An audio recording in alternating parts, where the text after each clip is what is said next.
Digital बैठक digital बाबा सैयद अब्दुल राफ़ क़ादरी। पीछे से आपको आवाज़ें आ रही होंगी। देखें, मैं अपने लॉन में बैठा हुआ हूँ, बेलें लगी हुई हैं, घास लगी हुई है, झटपुटे का वक्त है।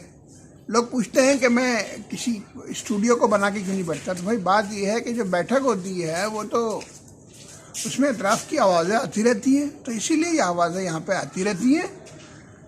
तो इसका मतलब ये है कि दूसरों के हिसाब से अपनी ज़िंदगी मत गुजारें। ओरिजिनल पर्पस क्या है? प्रोडक्ट का ओरिजिनल पर्पस क्या है कि इनफॉर्मल गुफ्तगू करनी है। जब इनफॉर्मल गुफ्तगू करनी है तो इनफॉर्मल माहौल बनाएं।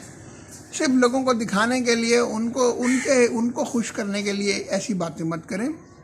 इनफॉर्मल बैठा हुआ हूँ, कौवे की काँ भी आ रही है, मोटरसाइकिल भी गुजर रही है, परिंदे भी बोल रहे हैं, बच्चे भी बोल रहे हैं। अभी हमारे मोहल्ले में कि कुछ बच्चे अपनी गेंद लेने आ गए।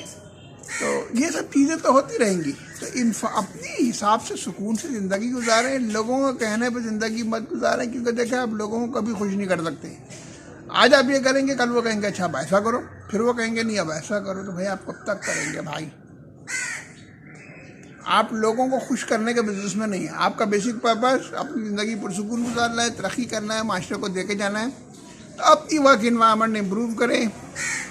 अच्छा भाई देखें, दुनिया में अगर तरक्की करनी है, कारोबार की बात करनी है, जहाँ भी जाना है तो आपको एक अहम काम करना पड़ेगा। अंग्रेज़ी सीखनी पड़ेगी, अंग्रेज़ी बेहतर बनानी पड़ेगी, ताकि आप इंटरनेशनली कम्पीट कर सकें। आप क्या है, देखिए कोई भी चीज़ लोकल नहीं है। इंटरनेट, ऑनलाइन, हर चीज़। अब आप पाकिस्तान में लड़कियाँ बैठ के काम कर रहे हैं, ख़वातीन काम कर रही हैं और दुनिया भर से कमा रही हैं, तो उसके लिए अंग्रेज़ी चाहिए। अपनी अंग्रेज़ी इम्प्रूव कीजिए। अल्लाह ताला आपकी मदद करे, आपको तरक्की दे। शुक्रिया।